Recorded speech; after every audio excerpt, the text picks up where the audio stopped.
Shalom, salam damai, berkah dalam.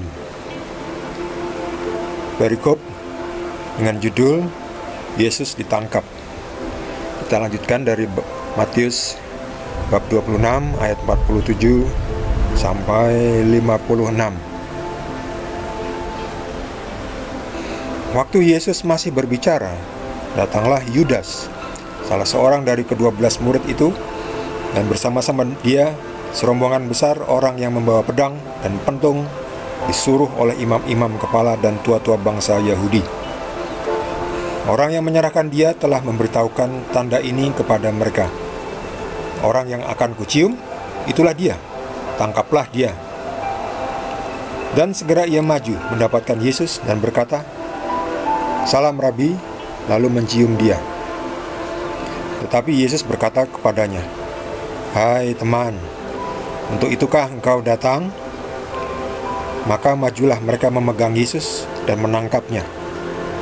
Tetapi seorang dari mereka yang menyertai Yesus mengulurkan tangannya, menghunus pedangnya dan meletakkannya kepada hamba imam besar sehingga putus telinganya. Maka kata Yesus kepadanya, "Masukkan pedang itu kembali ke dalam sarungnya, sebab barang siapa menggunakan pedang akan binasa oleh pedang. Atau kau sangka bahwa aku tidak dapat berseru kepada Bapakku, supaya ia segera mengirim lebih dari 12 pasukan malaikat membantu aku? Jika begitu, bagaimanakah akan digenapi yang tertulis dalam kitab suci, yang mengatakan bahwa harus terjadi demikian?" Pada saat itu Yesus berkata kepada orang banyak, "Sangkamu aku ini penyamun, maka kamu datang lengkap dengan pedang dan pentung untuk menangkap aku? Padahal tiap-tiap hari aku duduk mengajar di bait Allah, dan kamu tidak menangkap aku. Akan tetapi semua ini terjadi supaya genap yang ada tertulis dalam kitab nabi-nabi." Lalu semua murid itu meninggalkan dia dan melarikan diri. Demikianlah sabda Tuhan.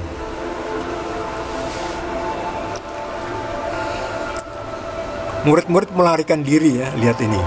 Lihat gambarnya ini. Ini ada Petrus, yang ini Petrus ini, kalau nggak salah ini Petrus. Nah, ya ini murid-muridnya pada lari. Ya itu seperti kita ya, seperti pengikut Yesus zaman tahun ini, tahun 2023 ini. Banyak dari kita yang melarikan diri atau menyangkal Yesus. Mungkin tidak letterlek, tapi secara lembut kita sudah menyangkal Yesus. Ya. Misalnya kompromi dengan kedagingan ya. Malah itu dosa. Misalnya selingkuh, itu bukan lembut lagi, itu udah kesalahan besar itu. Harus segera menyesal itu. Mencuri sedikit-sedikit, nih markup sedikit, tidak pakai tanda terima, tidak pakai nota, atau notanya di markup, dapatkan nota kosong, cek kosong, atau tanda terima kosong, ini dibuat sendiri, isi sendiri angkanya. Itu sudah meninggalkan Yesus itu. Artinya kita sudah meninggalkan apa yang harus kita lakukan sebagai pengikut Yesus ya, yaitu harus jujur, harus membantu, akuntabilitas, transparansi.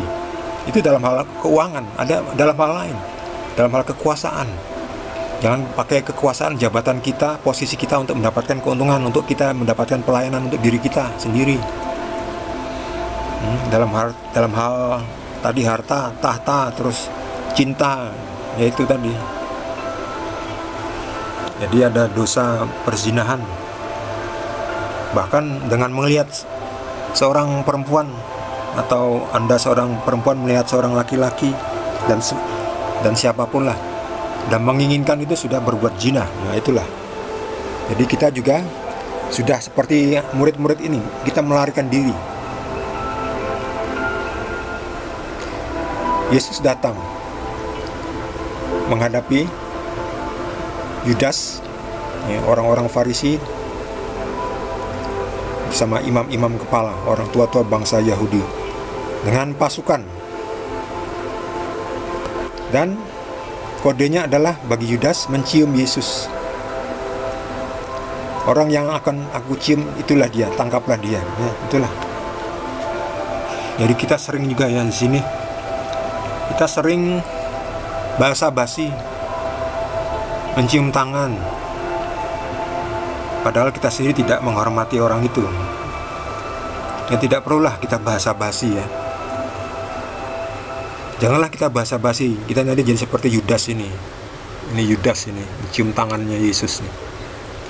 Segera setelah Yesus dicium tangannya, ditangkaplah Yesus. Tetapi kemudian Petrus, di sini tidak disebutkan ya Petrusnya, tapi di dalam Injil lain disebutkan Petrus yang menghunuskan pedang. Akhirnya salah satu dari hamba imam besar itu putus telinganya. Tapi di sini juga tidak diceritakan bahwa Yesus menyambung kembali telinga hamba imam-imam atau prajurit-prajurit itu yang telinganya putus itu. Tidak disebutkan. Nanti di Injil yang lain disebutkan. Yesus bukan tipe orang yang keras atau kekerasan, menggunakan kekerasan, violent. Tidak menggunakan violence, kekerasan. Yesus ini dengan tindakan non-violent, tanpa kekerasan. Sarungkan pedangmu. Kalau Yesus mau, Yesus bisa memanggil 12 pasukan malaikat. Wow, hebatnya. Ini menunjukkan siapa Yesus. Yesus adalah Tuhan. Dia memiliki teman, pendukung, bolo, malaikatnya. Kalau mau bisa saja. Tapi Yesus tidak mau ya. Bukan gitu caranya. Karena Yesus harus menggenapi yang ada ditulis di dalam kitab suci, bahwa Yesus akan ditangkap, diserahkan, disesah, dicambuk, disiksa, disalib, dan mati. Kalau Yesus memanggil 12 pasukan malaikat, tentu tidak akan terjadi semua ini kan. Yesus jadi selamat ini. Begitu dimasuk satu malaikat aja, satu pasukan udah datang, ini semua pasukannya imam-imam tua-tua Yahudi ini akan langsung rebah semua udah. Melihat malaikatnya itu aja langsung rebah, jatuh, kocar-kacir juga. Gak usah 12, gak sampai 12 ya, 12 hancur, binasa mereka. Jadi debu, hangus. Itulah Yesus, terbukti punya kuasa, Tuhan yang menjadi manusia, yang tidak mau menggunakan kekuasaannya demi menyelamatkan kita. Dia menyelamatkan kita dengan cara menebus dosa kita. Yesus mau mati. Nah, demikian juga kita. Jangan sampai kita seperti murid-murid Yesus ini yang lari kocar-kacir, tunggang langgang, meninggalkan Yesus. Ya, kita sering seperti ini, atau kadang-kadang, atau yang penting jangan sampai kita mengulangi lagi ya. Yang memang kadang susah. Ini kan mereka takut. Mereka juga takut ditangkap. Jadi cari selamatnya masing-masing. Bisa dipahami ya. Bisa dimengerti. Mereka pasti ketakutan. Tapi logikanya si Petrus sudah mau menghunuskan. Berarti Petrus juga sebelumnya berani ya. Tapi beraninya berani ini berkelahi. Berani berperang, bukan berani mengalah. Kan orang-orang sekarang kan berani mati kan, banyak kan berani mati ya. Mau ke pasukan berani mati. Tapi berani tidak mati, mereka berani nggak? Mereka tidak berani tidak mati. Ditangkap, dihukum tidak berani. Mereka beraninya berani mati. Berani menghunus pedang itu. Tapi berani untuk berjuang dengan tanpa kekerasan, mereka tidak mau. Mereka lari. Ya itulah. Kadang kita semua juga pernah mengalami seperti itu ya. Kita maunya ngamuk. Kita tidak mau berjuang dengan cara tanpa kekerasan. Marilah kita berjuang seperti Yesus, yaitu tanpa kekerasan, supaya tidak ada kehancuran. Bagi saudara yang mendapatkan pencerahan dari Roh Kudus dan ingin berbagi dengan kita semua, dapat menuliskannya di kolom komentar. Bagi Anda yang belum subscribe, mohon jangan lupa di subscribe dan juga di like. Kita akan jumpa lagi di perikop berikutnya. Terima kasih. Tuhan Yesus berkati kita semua.